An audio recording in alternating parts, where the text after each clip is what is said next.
Laura, Federico, Temoris, buenos días.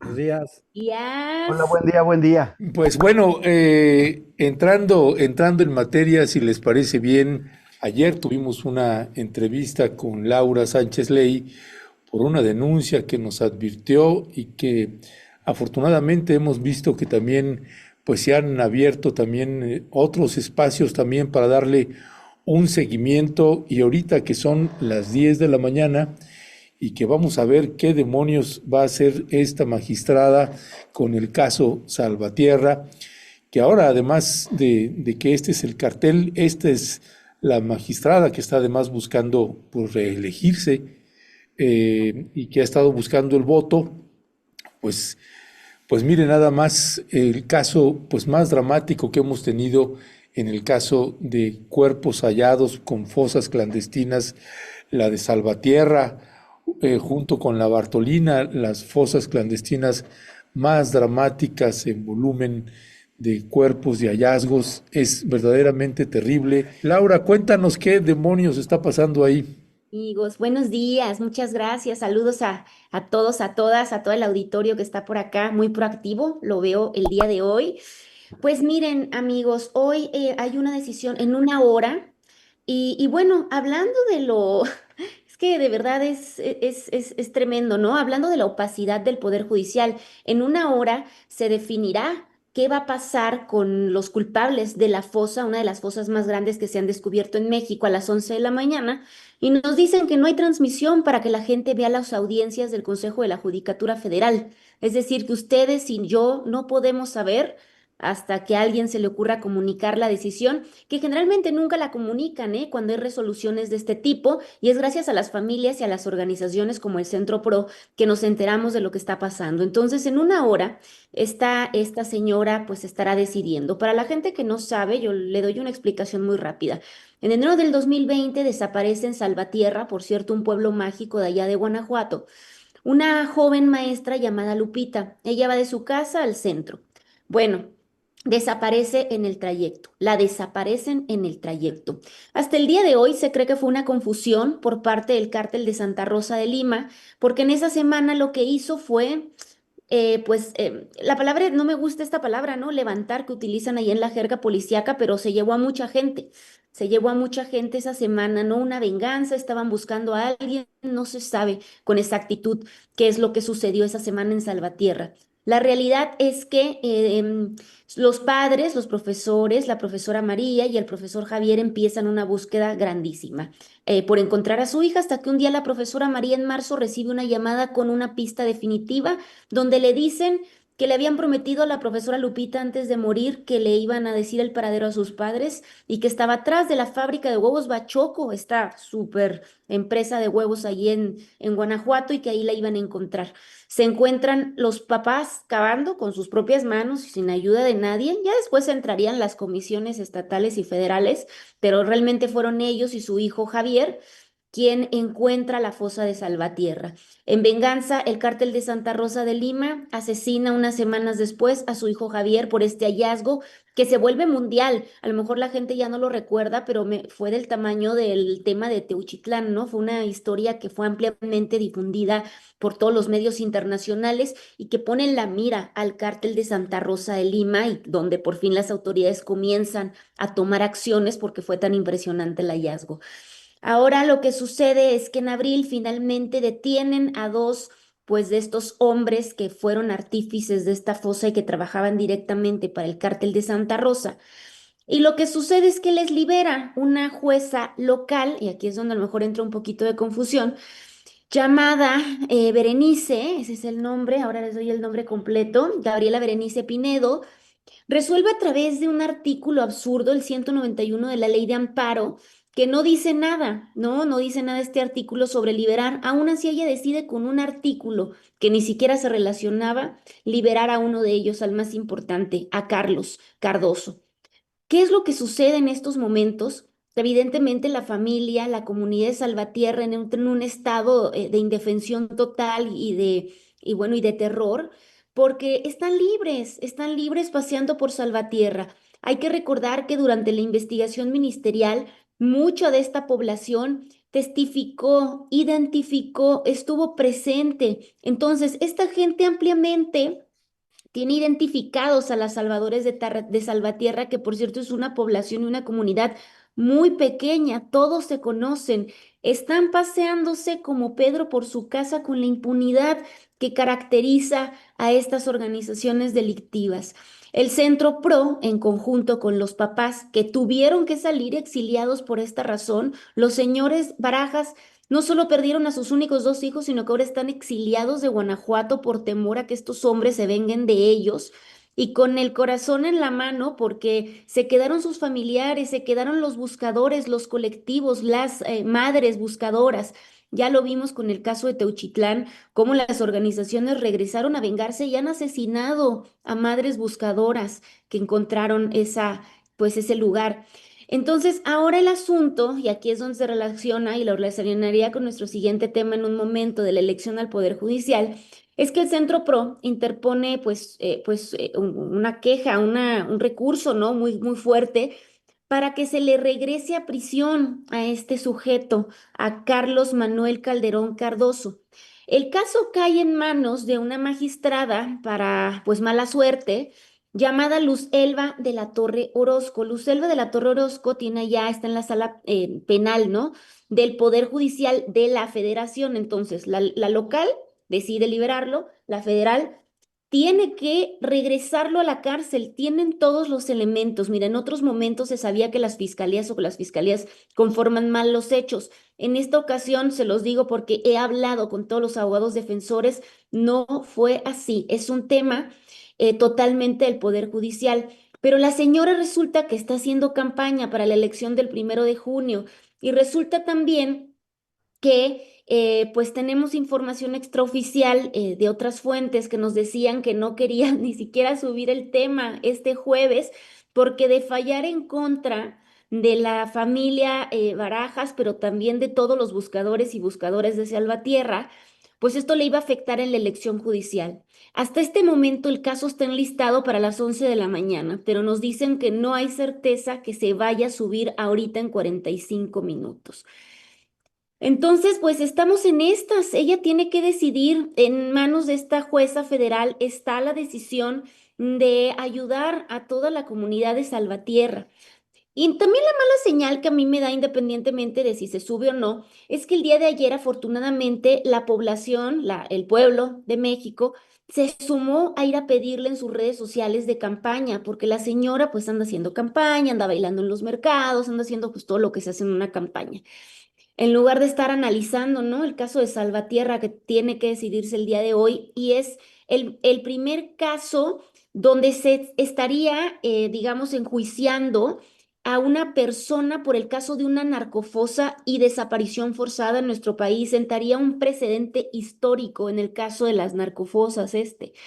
Y entonces la señora, cuando la gente, y me dio mucho gusto, tenía muchísimos comentarios diciéndole, no pidas tu voto y demuestra mañana que estás con la población de Salvatierra, pues con el pretexto de la veda electoral parecería que borró todos los comentarios, limitó los comentarios, ocultó los comentarios de la gente. Entonces digo yo, ¿qué certeza tenemos los ciudadanos que queremos un nuevo poder judicial que sea transparente y que escuche a la comunidad? Que no sea como el viejo poder judicial en el que ella pues creció, si nada más en redes sociales ya nos cerró todos los comentarios y cerró todas las exigencias de la población porque el día de hoy pues dicte causa a favor de la comunidad de Salvatierra. Entonces, bueno, eso será un tema que hablaremos en el otro bloque que tiene que ver con la elección judicial, pero por ahí va.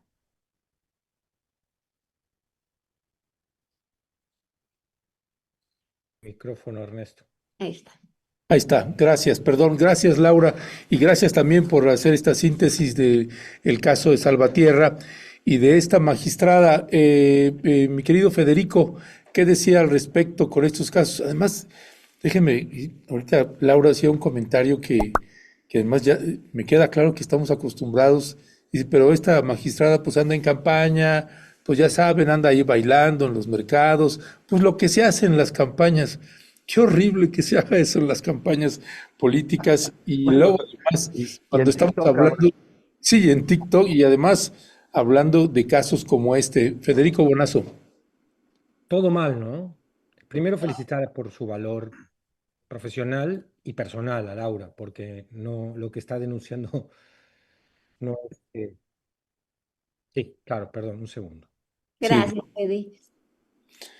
Sí, subo el volumen. ahí está. Ahí está, perdón, una disculpa. Eh, no, de veras, Lau, porque digo, una cosa es opinar en una mesa y otra es hacer el tipo de trabajo que haces tú de campo, que para mí es muy importante ponerle nombre y apellido a la crisis humanitaria que vive México.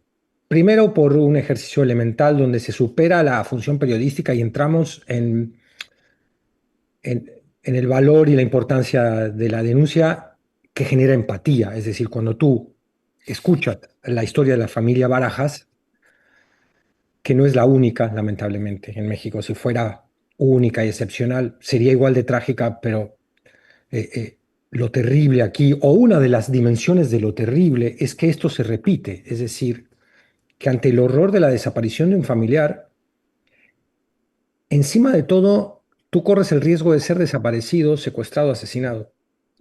Y a esto hay que añadirle una dimensión más, que es la banalidad de un poder judicial entregado a este juego de la elección. Y hay que añadirle otra dimensión que insulta a la sociedad, que es la cantidad de personas que abonan a la teoría y al relato de que si se los desaparecieron por algo, sería, en algo andarían, estarían vinculados con el crimen, un poco se lo merecen. Es decir, esta línea moralmente tan nefasta como peligrosa en la cual hay víctimas de primera y víctimas de segunda, es decir, donde pues vale más la pena acudir a la ayuda, al resarcimiento, a la investigación, en el caso de determinadas víctimas y en otras, bueno, pues, y ponerle nombre a la crisis humanitaria, ponerle nombre a la crisis del sistema de justicia íntegro que vivimos en México, que no nada más tiene en el Poder Judicial a su peor inconveniente, lo tiene también en las fiscalías, en los ministerios públicos, en todo el proceso de investigación previo, y ponerle nombre también a la crisis de falta de confianza en las instituciones, donde tú, si vas a denunciar, te juegas la vida. Entonces, esta realidad, por más dolorosa o probiosa, por más que nos lastime, no la podemos barrer debajo de la alfombra, ni de la historia, ni del presente, ni de la conciencia social y cívica más elemental, porque lo que va a ocurrir es que vamos a seguir en un proceso de naturalización del horror, de la tragedia, de la impunidad, ¿no? Es un caso muy, muy, muy doloroso y paradigmático de lo que viven las familias buscadoras en este país, ¿no? El asesinato de Francisco Javier, el hijo buscador, el asesinato primero de Guadalupe. Acérquense a la historia que tan bien ha narrado con ese talento que decía Rodolfo Walsh que tenían que tener, bueno, que también lo decía Kapuscinski, ¿no? Los buenos periodistas tienen que ser buenos escritores. Pues el momento de haberse adentrado al drama que tú has narrado, Lau, la verdad es que el corazón queda hecha a pedazos, la esperanza en un nuevo sistema judicial eh, muy, muy cuestionada, muy amenazada. Yo creo que ya es una cuestión de juego pueril, ¿no? El pensar que realmente vamos a tener una renovación a fondo como merecía México de uno de los tres poderes de la nación, en este caso el Poder Judicial. Ese lo dejamos ya para el siguiente tema. Gracias, Federico. Gracias, Federico. Y pues te amoris también sobre lo mismo y que además sirve que lo vamos puenteando con el otro, que es el tema de las votaciones del Poder Judicial, y que me parece que este caso que le puso un reflector importante Laura Sánchez Ley el día de ayer, se aprovecha, ¿no? Porque estamos hablando de un proceso electoral, estamos hablando de personas desaparecidas, estamos hablando de fosas clandestinas, de corrupción, de impunidad y una magistrada que también está involucrada en todo esto. ¿Qué decía al respecto? Bueno, primero también, como hizo Fede, yo quisiera reconocer el trabajo de Lau. es fundamental que se haga eso, sobre todo en las últimas semanas en donde nos han estado metiendo en chismarajos y ataques y tonterías, que además, si uno se defiende, la gente dice, ¿por qué se pelean? O sea, como si nosotros estuviéramos buscando esta bronca. Hay que recordar que el periodismo de opinión o el periodismo de análisis, y también el de los chismes, que es lo que se hace por allá, es de segundo nivel. El primer nivel es el reporteo de campo, el reporteo en territorio, el reporteo donde ocurren las cosas, y sobre todo el reporteo valiente que va con las víctimas, que abraza a las víctimas, que las acompaña y que con eso también asume riesgos. Ese reporteo es fundamental y ahora vemos a una Laura muy preocupada porque, pues, porque o sea, ¿qué es lo que está pasando?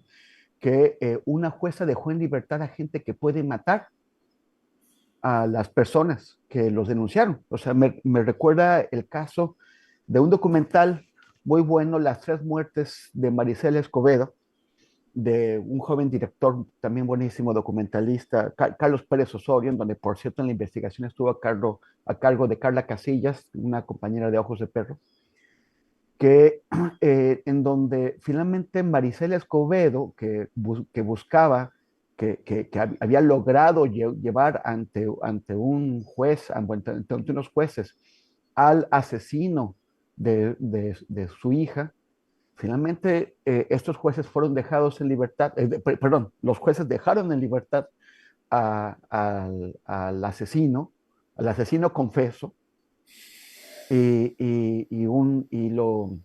aquí, ¿en dónde está el problema? Está en los jueces, la fiscalía, una defectuosa presentación de evidencias o integración del expediente. Por ahí está el caso que dejaron en libertad a un asesino confeso que después fue y asesinó a Maricela Escobedo en un momento dramático que quedó registrado por las cámaras de seguridad frente al Palacio Municipal de Chihuahua. Entonces, o sea, ¿cómo es que hay gente que puede tomar esas decisiones? ¿Cómo es que la primera jueza, en primer lugar, pone en libertad a gente altamente peligrosa? Porque no es solo cuando hay esta libertad bajo caución, digo, esa prisión preventiva, hay varias causales, ¿no? Que pueden escaparse, que pueden hacer, pero también que pueden hacerle daño a otras personas, sobre todo aquellas que estén involucradas en la denuncia. Entonces ahora es lo que ha estado señalando Lau, que tienes a tipos peligrosísimos caminando libres por las calles.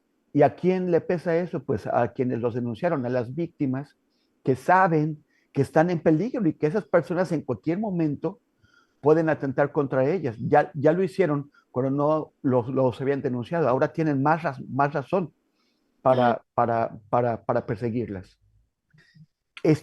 ¿En quién queda la responsabilidad si alguna de esas personas, de las víctimas, de las denunciantes, es asesinada gracias a que una fiscalía integró mal el expediente, a que un juez o una jueza, en este caso, las dejó en libertad, o si ocurre lo que Laura teme, a que una magistrada temía dañar su campaña y decidió ir pateando el bote hasta después, y en este lapso hubo un asesinato. ¿Quién reclama esas responsabilidades? Ya, gracias, Temoris. Pues sí, es un tema que, bueno, hoy vamos a darle seguimiento a esto, a ver qué pasa. Estamos ya, son las 10:25, así que ya pasaditas de las 11 vamos a tener más pistas. Le damos seguimiento. Por lo pronto pasamos al siguiente tema. Laura, vaya espectáculo también el proceso de la elección para el Poder Judicial de la Federación. Y ahora que están de moda los acordeones, es todo un festival de acordeones. Ahorita les vamos a pasar, ahí tenemos como 30, 40 acordeones, de todo, de chile, mole y picadillo, de todos los gustos y sabores. ¿Qué te dice este proceso electoral? Cómo lo estás viviendo ya en esta recta final? Pues se acabó el show, ¿no? Vimos un show tremendo, una cantidad de ataques, una cantidad de todo. Fue muy interesante, bueno, una elección definitivamente histórica, me parece, y pues yo en la parte, digamos, que estoy ahorita más concentrada y que me gustaría también invitar a la gente, es que nos hemos quejado de un poder judicial que fue opaco durante muchísimos años, un poder judicial que no rindió cuentas, un poder judicial lleno de privilegios, pero también un poder judicial donde hubo muchísimos abusos, ¿no? Abusos de parte de jueces y magistrados. Les estoy hablando de todo el tema de las denuncias internas que se reciben al interior del poder judicial y que ahora nos dibujan cómo operaban, ¿no? Por ejemplo, tuvimos entre el año 2019 y el año 2024, que es el último corte que hacen, porque desde que se aprobó la reforma, los señores dejaron de rendir cuentas y de subir a su página sanciones administrativas, procesos, irregularidades, todo lo que tenía que ver con sus propios delitos y sanciones y fallas al interior del Poder Judicial, pues dejaron de publicarse nada más. Pero estas 55 hubo Oye, 55 Lau, procesos. perdón, ¿puedes explicar eso de que dejaron de publicarlo? Sí, perdón amigos, luego de repente hablo muy técnica. Para la gente que está en casita, el Poder Judicial tenía una página. Era la página del Consejo de la Judicatura Federal, que es, digamos, la que engloba todos los juzgados, todos los tribunales de todo tipo. Ellos estaban obligados a subir las resoluciones sobre sus propias fallas. Es decir, si tú abusabas sexualmente de una compañera dentro de un juzgado, pues el Poder Judicial tenía que reportarlo. Esto se hacía y se hizo entre el año 2019 y el año 2024. Así nos enteramos que hubo 55 casos terribles de jueces y magistrados que abusaron de sus compañeras, que intentaron violarlas, que estuvieron coludidos con narcotraficantes, que se enriquecieron ilícitamente. Hubo 55 casos. Algunos de estos casos, yo algún momento lo estuve reportando ahí a través de las redes sociales, pues son de gente que ahora está intentando volver a repetir periodo. Entonces, me parece importante todavía a estas alturas que nos concentremos en dos cosas, en seguir revisando de aquí al sábado por quién vamos a votar, incluso con una búsqueda en Google. No necesitan entrar a servidores porque creo que ya hemos hecho algunas notas sobre quiénes son estos personajes que les cuento, pero también concentrarnos en una votación muy particular que solo tiene 38 perfiles, que es la del Tribunal de Disciplina del Consejo de la Judicatura Federal. Nos quejamos durante mucho tiempo de esta opacidad y de todos esos abusos, y finalmente serán ellos quienes regulen internamente, quienes sancionen y quienes incluso tienen la posibilidad de revocar a jueces y magistrados. Yo les pido que se concentren ahora en esta última recta final, en esos 38 perfiles del Comité de Disciplina del Poder Judicial de la Federación, porque va a ser realmente la base del cambio, a mí me parece, ¿no? Este tribunal es parte de esta super base. Entonces, a revisar esos 38 perfiles, están en la página del INE. Cuando ustedes entran a la página Conóceles, entre los apartados que están en colorcito rosa, amarillo, viene Tribunal de Disciplina. Busquen todos y cada uno, vean sus propuestas, ¿no? Ahora quieren, pues, sancionar a temas que tienen que ver con cuestiones de género, agilizar trámites, denuncias electrónicas, también empezar a sancionar el nepotismo, que esa es otra, ¿no? Por eso les decía que estuviéramos súper atentos. El tema del nepotismo fue un lastre tremendo, ¿no? Tuvimos jueces con 17 familiares en Durango, con 11 en Baja California, que empezaban con el cargo más bajito, que era el de secretario, el de oficial administrativo, que era sacar copias, ¿no? Pero tenía un nombre pomposo y los familiares ganan actualmente 30,000 pesos al mes por sacar copias y tener la prepa terminada. Y de ahí fueron subiendo en una carrera meteórica, incluso con escuelas patito, que lo sepan, que los mismos jueces y magistrados abrían sus propias escuelas para certificar a sus hijos y a su parentela y así vámonos, subieran al cargo más alto que sí requería tener una licenciatura, por ejemplo, ya para ganar 100,000 pesos. Y bueno, no sé cómo está el tema de la veda electoral, no sé si me pueden sancionar a mí, creo que no, pero bueno, también perfiles que me siguen pareciendo peligrosos a mí como Laura Sánchez Ley, y lo digo en una mesa, ¿no? No en un reportaje periodístico. A mí me sigue pareciendo terriblemente peligroso César Gutiérrez Priego. Me parece que sigue siendo un perfil tremendo durante esta elección judicial. pues vivimos, ¿no? Los ataques para quienes nos atrevimos a hablar de frente de lo que nos parecía irregular de este candidato totalmente ligado a las Fuerzas Armadas, ¿no? Y bueno, que hasta el día de hoy no ha aclarado una gran cantidad de irregularidades alrededor de sus propias declaraciones. Y para mí la más terrible, pues el tema de la defensa de Acosta Chaparro, torturador de la Guerra Sucia. Otros nombres como el de Marisela Morales, ligada al encubrimiento de operativos como Rápido y Furioso, quien llenó el programa de testigos protegidos de la PGR, del entonces PGR de Calderón, de narcotraficantes a quienes les dejaba seguir traficando y después regresar al programa de testigos protegidos. Una cantidad de cochinero, ¿no? Y así me puedo ir uno por uno por uno, pero si yo tuviera que decir dos nombres que me parecen totalmente peligrosos, yo lo reitero como lo reiteré durante toda la elección judicial, son estos dos. Ya, gracias, mi querida Laura Sánchez Ley. Pues Federico Bonazo, ¿qué decir también de todo este proceso? Que como bien señala Laura, pues sí, y Temoris también hace un rato, luego estábamos sometidos ahí a ataques y quién sabe cuánto chismorreo de todos los niveles posibles. Y te preguntaría, además de una valoración sobre lo que estaba comentando también Laura, te preguntaría también sobre la pertinencia o no de figuras públicas, periodistas, activistas, políticos, etcétera, que publicaban sus listas en sus redes sociales. Estos son mis candidatos, estas son mis candidatas, etcétera, etcétera. ¿Cuál es tu valoración sobre eso? ¿Se valía? Bueno, sí, eso se vale, pues, pero en términos legales, pero no sé, ¿cuál es tu mirada frente a eso, Federico? A ver, empiezo con esta última pregunta y luego voy a intentar hacer una reflexión sobre un tema que es amplio, fascinante por un lado, preocupante por el otro, porque fascinante porque representa un cambio, a ver, una operación mayúscula cuyo resultado no sabemos y hay muy pocos elementos para pensar que van a representar el cambio anunciado y tan cacareado y tan prometido. Ese es el gran problema del proceso que estamos por vivir, que empieza ahora el 1 de junio y que luego va a repercutir en la nueva formación del Poder Judicial. ¿Qué tan nueva va a ser? Si personajes que encarnan exactamente aquello que se debía modificar son candidatos.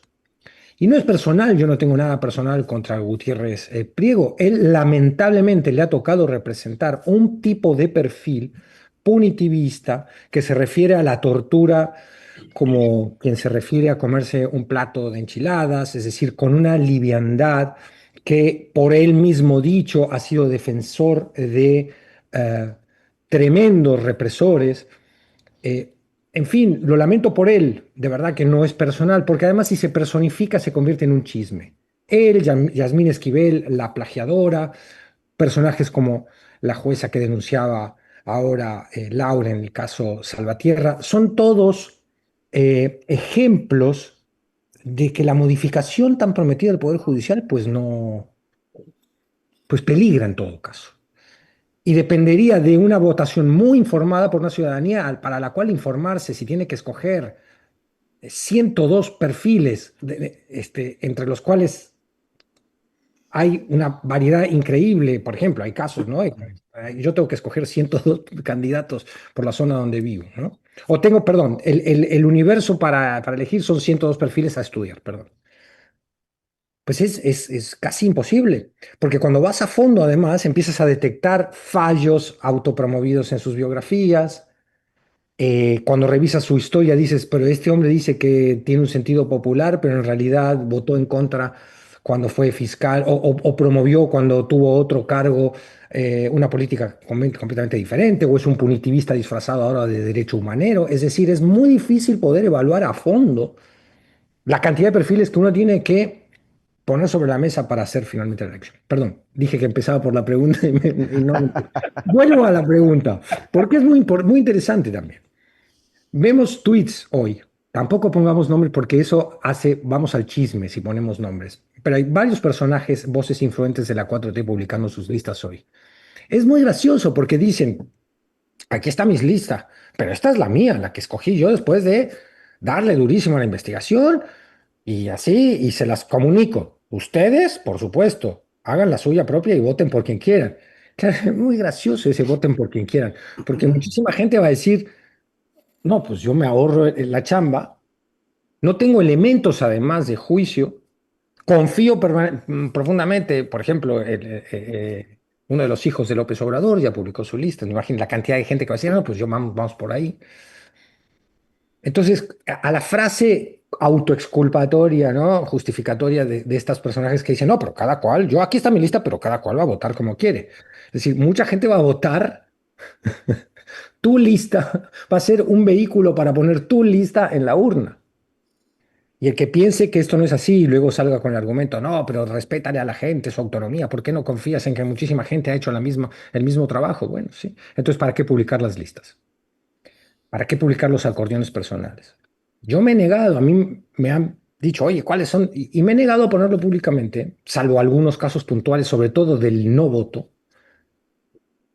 porque justamente es jugar el juego de una de las mentiras sobre las que está montada esta reforma. Está plagado de problemas, ¿no? Estamos hablando solo de una de ellos, pero hay otro más, hay un sesgo que está impreso en la boleta. Cuando en la boleta electoral te ponen qué poder escogió al candidato o candidata, ahí hay un sesgo brutal, porque muchísima gente va a votar, esto lo declara la misma gente, por las candidaturas emanadas del Poder Ejecutivo, porque confían en la presidenta, confían en el comité de selección que propuso el Ejecutivo y por tanto dicen, esta es la línea a seguir. Pues mucha gente va a hacer, ahí ya tiene un filtro, lo propuso el judicial para nada. Lo propuso, además el judicial lo terminó proponiendo el cuerpo legislativo. No nos olvidemos de ese accidente en el cual el Poder Judicial tuvo un traspié y terminó concluyendo la propuesta del Poder Legislativo. Está lleno de irresponsables accidentes, de un diseño muy apresurado. Recordemos a la propia presidenta decir, oigan, por favor, tómense el tiempo necesario para hacerlo, deliberen a fondo, hagan grupos de trabajo, hagan un cabildeo abierto. Yo no me olvido de Claudia Sheinbaum diciendo eso, heredera de un mandato de López Obrador, cuyos resultados vamos a ver ahora y ya estamos viendo en el galimatías al que nos tenemos que enfrentar. Después está la alegría de los que festejan el plan C, la entiendo y la respeto porque muchísima gente en los comicios de hace un año presidenciales y federales votaron por el cambio al Poder Judicial. Pero la gran pregunta es, ¿ese cambio va a cumplir con las expectativas de la gente? Y ahí hay otra apuesta del capital político de Morena que tiran al mercado de la seducción partidista identitaria con total indolencia. Es decir, porque si esta elección judicial no se traduce en un verdadero cambio en la procuración de justicia de este país, la desilusión de la población va a ser monumental. Quiero yo estar equivocado, ¿eh? Que estos temores, que estas anticipaciones que hacemos basados en la evidencia es que los perfiles que vienen a renovar el Poder Judicial añaden a la preocupación de que estén ligados al crimen organizado, a que estén capturados por los gobernadores, a que tengan una visión fascista de la justicia, donde algunos de ellos andan promoviendo la idea de que los delincuentes no tienen derechos. Por ejemplo, imagínense a alguien que aspira a ser juez que dice algo así. Eh, a eso hay que añadirle la impericia y la falta de profesionalismo de tantos otros, ¿no? No tengo nada contra la astrología y respeto muchísimo a la población que cree en la astrología. Para mí es una trampa y podríamos tener una discusión de por qué la astrología es una trampa, pero no es este el punto. Pero que esté en el currículum vitae de una candidata a la Suprema Corte de Justicia de la Nación. No es un reclamo de orden elitista el que estoy haciendo. Hay una preocupación concreta de que el aval académico, profesional que plantean algunos de los candidatos y candidatas esté sustentado en que tomó un curso de astrología.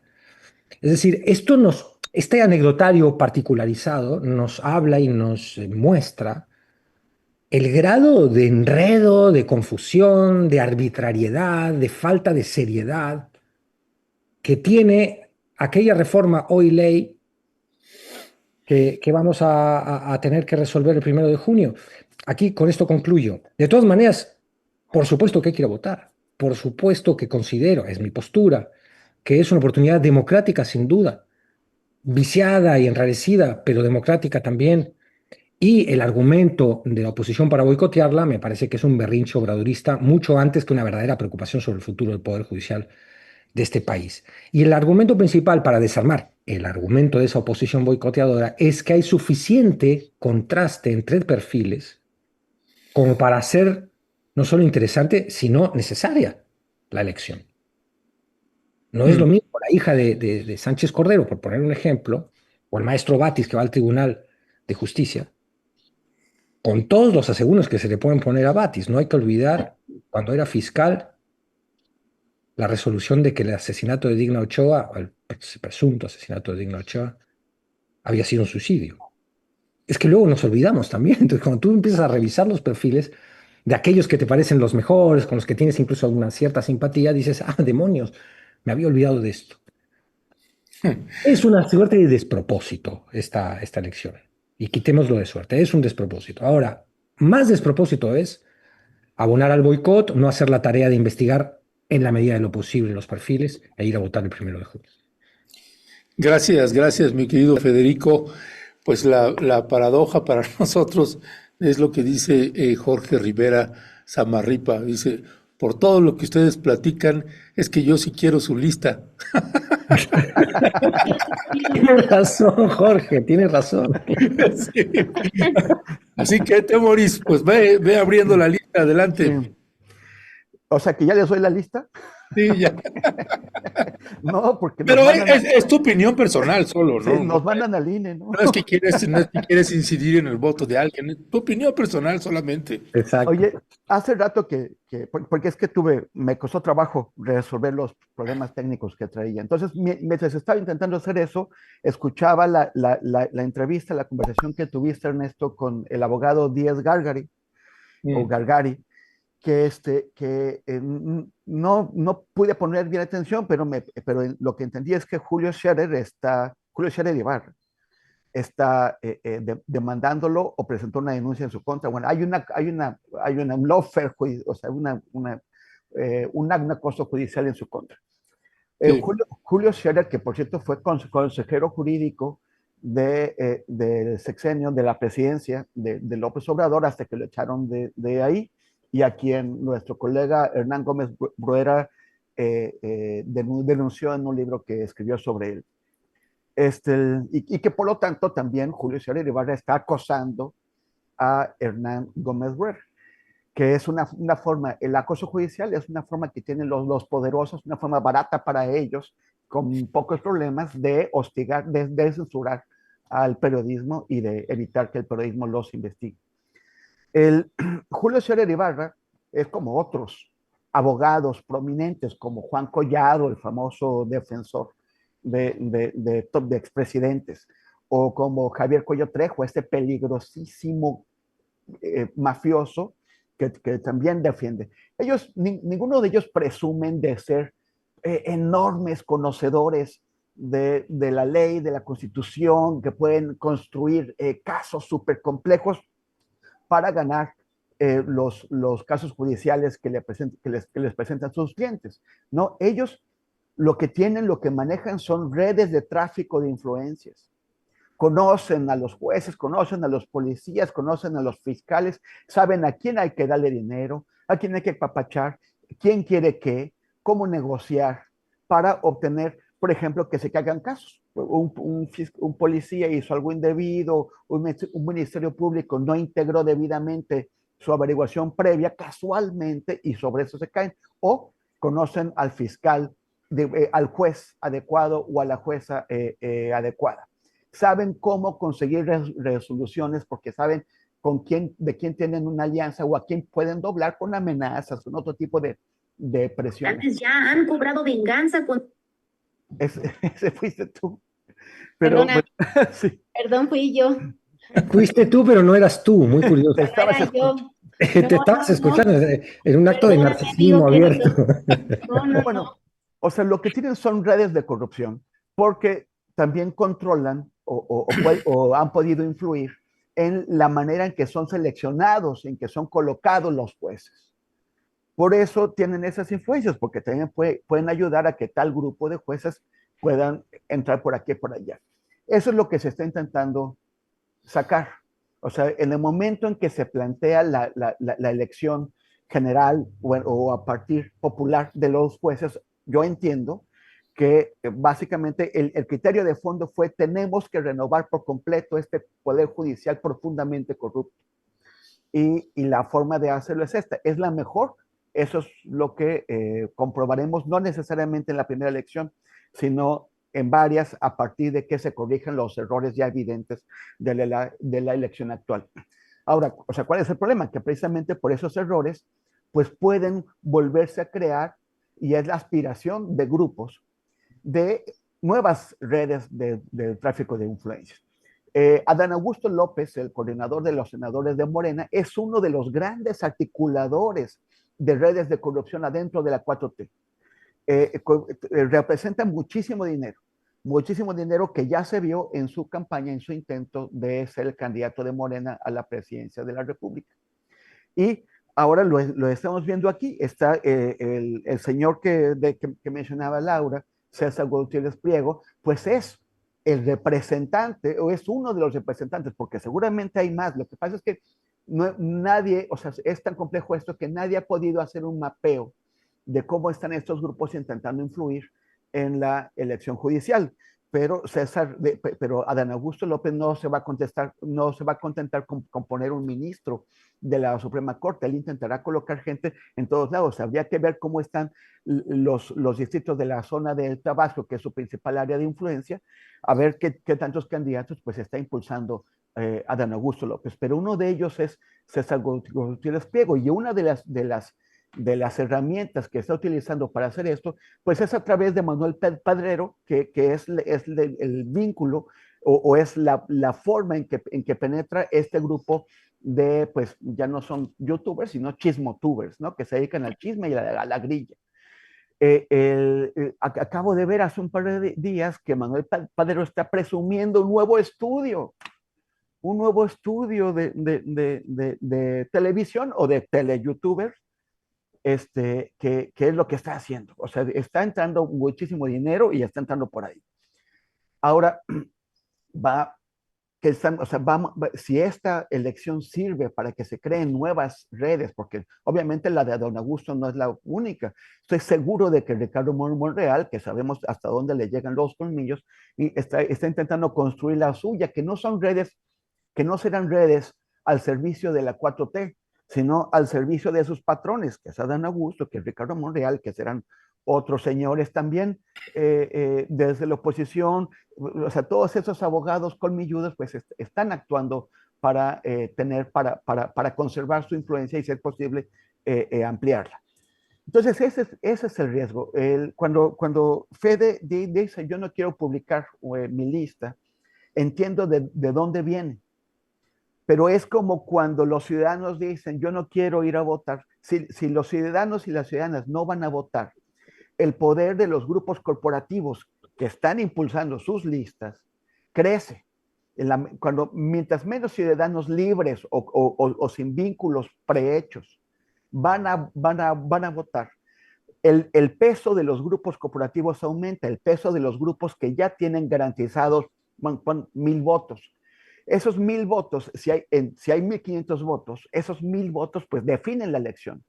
Pero si son 10,000 votos, los 1,000 votos tienen un peso mucho menor, y si son 100,000, se diluye ese peso. Entonces, y todos tenemos esta situación en la que queremos averiguar por quién marcar nuestras 9 o 10 boletotas.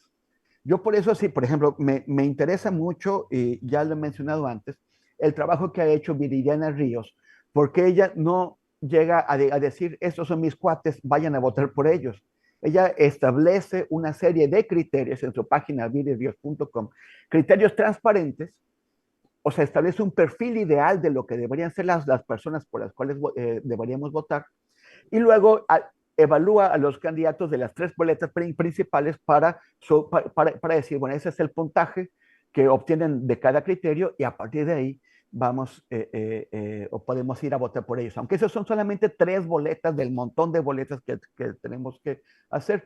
Yo voy a tomar esas boletas de Viridiana Ríos como una referencia, no va a ser la única, porque también hay gente a la que yo conozco o cuyo trabajo conozco, más bien no necesariamente en persona, sino cuyo trabajo conozco y que me convencen y que Viridiana pues no incluyó en su lista. Entonces también los voy a incluir, seleccionaré a partir de eso.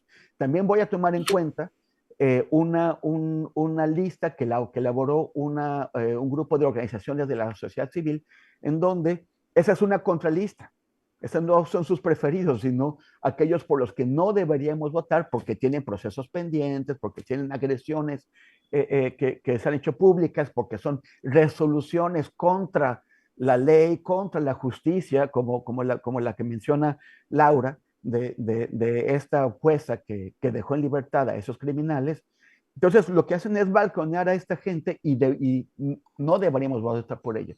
Yo todavía no sé si voy a publicar mi propio acordeón o no. Es un debate porque efectivamente los argumentos que dio Fede también son importantes y son muy buenos y son cosas que debemos considerar, pero también creo que hay mucha gente que está buscando luces. Yo mismo estoy buscando luces, no todos estamos. Entonces, si considero que llego a una lista decente, que además también intentará incluir los candidatos de mi zona, de mi distrito, pues la publicaré. Si estoy inseguro de ella o si finalmente los argumentos de Fede me convencen y pesan más en mi decisión, pues no la voy a publicar. Pero pues sí necesitamos luces y gente que nos pueda ayudar a echarlas. Sí, es súper difícil porque cualquier lista que uno proponga se va a politizar, o sea, terriblemente. Claro. Entonces, es muy complejo, pero aunque saque entre cuates, súbanlo a un drive y pásenmelo a mí y a la audiencia de Rompeviento. Pues ahí está precisamente lo que decía ahorita Temoris, el planteamiento que hace Viri Ríos, que dice, no es secreto que con cierta frecuencia, por acción u omisión, el Estado mexicano viola derechos humanos. Por eso, de nada sirve votar por juzgadores completamente pro gobierno que en el momento de la verdad prefieran quedar bien con un partido. Yo votaré por candidatas, candidatos que tengan compromiso con la justicia social, trayectoria e independencia. Mis votos van para aquellas personas que considero más idóneas para promover un país más justo. Nos vemos en las urnas y ya pone su propuesta ella. Bueno, yo sobre... Un Sí, comentario. Dos cositas. Yo digo que el otro tema ya ni lo hablemos. Este es el importante. adelante, Este, adelante. Oye, no, no. nada más a la gente que está preguntando, voy a publicar tanto esta lista que Quítala, por favor. comenté y lo voy a poner ahora mismo en el chat del programa. Súper, amigo. Ok, Yo sí, adhiero a la idea de Lau de acabar, si quieren, el tiempo con con este tema, porque me parece que es urgente y todavía no hemos tocado muchos de los... Yo quiero hacer un pequeño comentario sobre el tema de la lista de Viri. Yo me ujú, metí y la usé con el respeto que le tengo a ella y con el agradecimiento que le tengo por haber hecho esta talacha que puede servirle a muchos. Noté incongruencias que se le escaparon. No tienen que ver con que haya dolo o con que se equivocó a propósito. No, tienen que ver con que la tarea es tan abarcadora y difícil y además como está basada a veces en la autodeclaración biográfica de los candidatos y candidatos, unos pueden decir una cosa, pero cuando contrastas lo que dicen en su biografía o su manifestación de intenciones, no defender al pueblo y una serie de ahora hay mucha gente amadora del pueblo que aspira a cargos judiciales, de repente la palabra pueblo ha brotado a lo loco, pero cuando ves algunas de los hechos de su desempeño, dices, no, pero este Viri lo calificó con 6 puntos de progresista, porque una de las variables que Viri mantiene es la cualidad progresista de las candidaturas. Dices, no, pero esto está calificado alto como progresista alto, pero en realidad no es progresista, es un punitivista, suponte, ¿no? Sí, como falsos, falsos izquierdistas, como Gutiérrez Priego, justo. Exacto.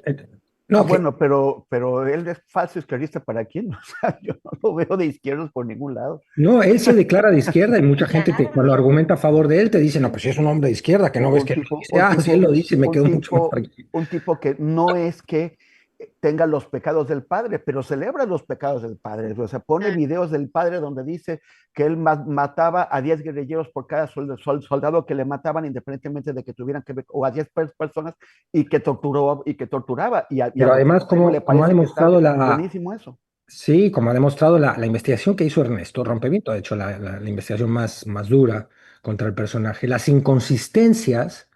Bueno, tú citabas, Ernesto, un trabajo que hizo un colectivo, lo leíste Sí, entero, sí, sí. donde están expuestas las inconsistencias declarativas de este hombre que un día dice una cosa, el otro día se desdice, hay muchas dudas sobre la carrera, dónde la cursó, cuándo la acabó.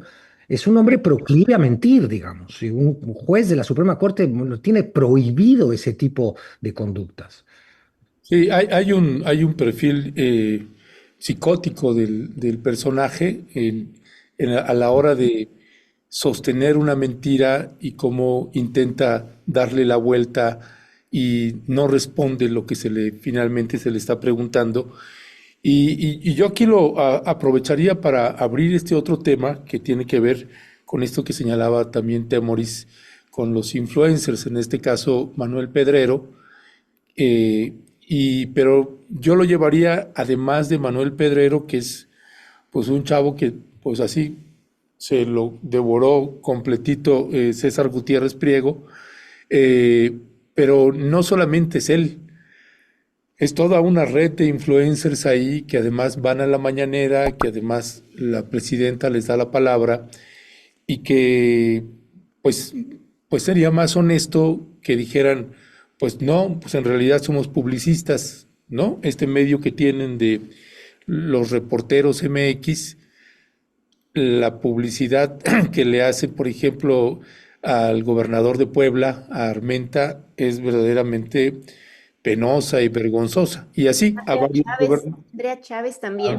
Chávez, sí, sí, es O sea, que parecido. es el grupo de Adán Augusto. El Sí, grupo de Adán Augusto por completo. Y en esa investigación que señalaba también ahorita Federico, que la publicamos nosotros punto por punto, nos brincamos unas cosas, pero la parte que nosotros revisamos es todas las fuentes que fueron poniendo, las fuimos abriendo y las fuimos cotejando y verificando. Entonces, claro, ya sabíamos lo que iba a pasar después del programa, pues se nos dejó caer toda la red de Gutiérrez Priego, un montón de bots en miles y miles por Twitter, por Facebook, por YouTube, por todos lados, con los mismos textos, cambiaba nada más el nombre y nada más le hacían el copy-paste. Pero estoy hablando de miles, no estoy hablando de poquitos, de miles, una red increíble. Y con el planteamiento era el mismo, pues es que no, es mentira, todo es mentira. Y lo más irónico es que todas esas que dicen que son mentiras, pues es el propio Gutiérrez Priego, ¿no? ¿El que Eh, dijo? el que Claro. dice eso, ¿no? Es el propio Gutiérrez Priego. Y cuando sale en esta investigación, otro dato que no teníamos, que la mamá de Gutiérrez Priego, pues había sido candidata a diputada plurinominal en Tabasco y que hacía mancuerna y equipo con Adán Augusto, que hicieron la campaña del 2018 por Morena y que quedó Adán Augusto como perdón, como gobernador y ella no quedó como diputada, pero pues lo apoyó toda la campaña, incluyendo también la campaña para cuando contendieron contra Claudia Sheinbaum para la presidencia de la República. Y no, es toda una red tremenda, tremenda, y que además como la presidenta, pues le da la palabra a Pedrero y le da la palabra a un montón de otros que también están ahí metidos, pues claro que es un planteamiento y una revisión que tendría que hacer pues la presidencia de la República, Morena, la 4T en su conjunto. Les pasó ya con Vicente Serrano, que finalmente les terminó sacando las uñas, pero pues así, con todos estos personajes, pues es una situación muy parecida, ¿no? No sé claro. qué decir ahí, Laura. Ajá. Es que justo ese era mi comentario. Coincidía con Fede en dos cosas, ¿no? En una es que esta campaña evidenció, ¿no? De cuerpo entero a mucha gente que sacó también lo peor, ¿no? De sí. Y por eso creo que es importante lo que dice Fede, ¿no? A mí también me parece valiosísimo el trabajo de Viri, pero bueno, ir al... en el perfil del INE, en este SB, pues todos van a poner lo mejor de sí, ¿no? Entre sus propuestas y objetivos. Y ahí es donde se esconde mucha falsa gente de izquierda, no solo como Gutiérrez Priego, sino como otra gente, ¿no? Que se aprovecha de este movimiento de la 4T, se aprovecha de la popularidad del movimiento para tratar de infiltrarse, ¿no? Y para mí, pues el gran ejemplo, ya lo dijeron, pues esto es toda esta red de youtubers. A mí de verdad me da mucha pena. Yo fui cliente frecuente en en esta campaña, en esta elección judicial, como creo que lo fuimos todos acá, ¿no? Fede, Temoris, nos pusieron una cantidad de apodos. Bueno, de mí hasta inventaron, ¿no? Que tuve conversaciones ficticias con candidatos. Eh, Entonces, evidenció lo peor de sí, ¿no? Yo les diría eso, hay que aprender que esta elección nos deje esto, ¿no? Y no quiero venir con purismos en el periodismo, pero me parece que sí, cualquier periodista, y eso que le prenda alarmas a la gente o que se diga periodista, que se posiciona con todo por un candidato en cualquier elección, pues está muy lejos de los preceptos básicos del periodismo, ¿no? Que es mantener la distancia con el poder. ¿Qué capacidad crítica, qué tipo de opiniones vas a dar o cómo te vas a manejar cuando estás tan cerca de estos poderosos, ¿no? El caso de Manuel Pedrero particularmente, porque yo no espero nada de Luis Guillermo ni de Vicente Serrano, son gente corrompida desde hace muchísimos años, ¿no? Pero en el caso de Manuel Pedrero, pues me da mucha pena, ¿no? Me da mucha pena, como dices, Ernesto, se lo comió César Gutiérrez Priego. Para mí, la verdad, la exhibición que ¿Se hicieron lo de comió los... o se lo eh, compró? Que no es lo sí, mismo, pero es igual. No sé. Son verbos que empiezan con C y acaban o con sea, acento en la O. Sí. me da mucha pena esta exhibición, ¿no? Para mí ya donde dije y los eliminé y los bloqueé a todos fue cuando vi el tema del expediente, ¿no? El tema de este expediente de Cedillo, cómo lo llevaron paseándolo a todos los programas, se convirtió en un show, un documento que debería ser histórico, ¿no? Un documento histórico que debería ser tratado como tal, ¿no? Que aparte era parte de una investigación judicial que marcó un antes y un después en el tema del narcotráfico y la delincuencia organizada en nuestro país, ¿no? Que es el tema de Amado Carrillo Leiva. Así debe tratarse un expediente de ese nivel y esa categoría.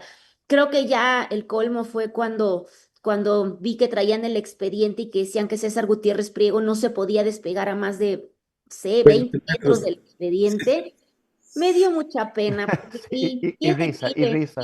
sí, vi el declive de un joven que pudo haber pues, sido un gran periodista, ¿no? Entonces, pues bueno, esa es como mi experiencia con los colegas también. Ya, gracias, gracias. Temoris, también, con qué cierras con este tema? Bueno, uno comentarles a las personas que los están pidiendo, ya publiqué en el chat, ya pueden encontrar ahí, si se suben un poquito, tanto la Liga de Defensores y Defensoras que están señalando qué candidatos tienen cuentas pendientes por los cuales no habría que votar por ellos en diversas áreas, temas de derechos humanos, de agresiones contra mujeres, en varias áreas, y también la de Viri Ríos. Entonces, encuéntrenla ahí, ya la publiqué. Si finalmente termino, porque hay que ver si logro terminar mi acordeón, por eso está muy complicado, y decido publicarlo, pues eso ya lo haré en mis redes. Otro, Yasmín Esquivel, esa es otra señora por la que no voy a votar, ni de churro. No solamente porque plagió su tesis, o porque se la dio a alguien que vendía tesis a estudiantes para que podían terminar. Y por eso, de ahí el plagio. Sino por la forma en que respondió a ello, porque utilizó todas las influencias, todas las formas de abuso que le permitían su posición como ministra de la Suprema Corte para lograr acallar a sus críticos, para acallar a su universidad. O sea, es Sí. que yo jamás me atrevería a atentar contra mi universidad, es mi alma mater. Usó todos los recursos públicos que pudo, o sea, todos los recursos sucios que pudo, para agredir a la Universidad Nacional Autónoma de México, obligarla a callar, y ya en el fondo del ridículo, para que condenaran al rector. Y yo no es que tenga ninguna simpatía por el rector, o sea, por el ex rector, pero si alguna debe, no es esa. No es haber hecho lo que tenía que hacer como rector y al abogado general para aclarar un escándalo que afectaba a la UNAM. Porque en la UNAM hay venta de tesis, lamentablemente, porque hay panaderías de tesis. Esa señora a la que acudió Yasmín Esquivel tenía una panadería de tesis, fabricaban tesis y las mandaban, salían como bollos, salían como bolillos, y los estudiantes se titulaban con ellas, y había gente que les daba validez, tutores y sinodales que les daban validez a esas tesis. Es gravísimo, compromete no solamente el nombre de la universidad, sino que compromete los títulos emitidos por esa universidad, porque entonces quedan bajo la sospecha de que se obtuvieron bajo las mismas reglas falsas que permitieron que eso funcionara. Bueno, pues Yasmín Esquivel enderezó toda una campaña en contra de quienes la denunciaron, una campaña en contra de la universidad, y una campaña por la cual el rector y el ex abogado general ahora tienen que pagarles millones y millones tienen que hacer, me parece que son como 500 millones de pesos, los que le tienen que pagar a la señora de la panadería de tesis. Entonces, eso a mí me parecen no solamente que es absolutamente inaceptable, sino que no podemos tener en la Suprema Corte de Justicia a alguien así, a alguien con esa baja calidad moral, bajo nivel de ética y totalmente falta de amor por su universidad, capaz de hacer algo así. Ahora, ¿cómo logró ella esto? Pues también a través de una red de influencias. Entonces, ¿qué es lo que debo pensar? Que es que Yasmín Esquivel también está construyendo, aspira a construir una red de influencias. Y lo peor es que las encuestas marcan que va al frente del grupo de candidatas mujeres a la Suprema Corte, lo cual es muy probable que la termine colocando en la presidencia de la Suprema Corte de Justicia de la Nación. Yo también digo, Yasmín Esquivel no es alguien por quien no hay que votar. Ya, gracias, Temoris. ¿Con qué cierras también, Federico? A ver, ayer se comentaba en una mesa donde estaba yo, que bueno, que por lo menos a partir de ahora vamos a tener un poder judicial muy escrutado por la ciudadanía, que se ha enterado. Ahora, el problema es con qué cualidad, con qué criterio se va a realizar ese escrutinio, esa revisión del desempeño del futuro poder judicial. Y me preocupa a mí que se haga con un criterio que se ha instalado a través de la narrativa dominante de la 4T, que es en muchos sentidos punitivista, en muchos sentidos crítica de las madres buscadoras, promotora de una Comisión Nacional de Derechos Humanos que está traicionando su tarea. Hay una derechización punitivista, eh, pseudo-buquelista, adentro de la narrativa de la misma 4T y de muchos de estos voceros que tiene hoy, que por más desenmascarados que estén, a criterio nuestro, no lo están en cuanto a la cantidad de gente que los sigue, que los escucha y que cree en lo que comunican, ¿no? Y que son voces, por ejemplo, al grupo de Ana Augusto. Eso me preocupa muchísimo porque estaríamos como tranquilizándonos y relajándonos en lo que va a suceder después, cuando está muy contaminada la manera en que estamos concibiendo la justicia misma. Es decir, y ahí hay que añadir, o hacer énfasis, mejor dicho, en el Tribunal de Justicia Judicial. Ese tribunal con 5 magistrados va a tener un poder enorme porque es el que va a juzgar el desempeño del resto del Poder Judicial. Es cierto, no va a poder destituir miembros de la Suprema Corte y tampoco de la Sala Superior del Tribunal Electoral, pero sí va a tener mucha influencia sobre los jueces locales y los jueces federales. Y eso va, si eso está contaminado por una visión antiderechos humanos, punitivista, de demagogia de derecha, pues corremos el peligro de haber empeorado a un poder judicial muy malo que teníamos. Entonces, a la audiencia, mi consejo es hacer énfasis en Suprema Corte, en las candidaturas, a la hora del análisis de la Suprema Corte y del Tribunal de Justicia, que tienen un enorme poder concentrado en muy pocas personas.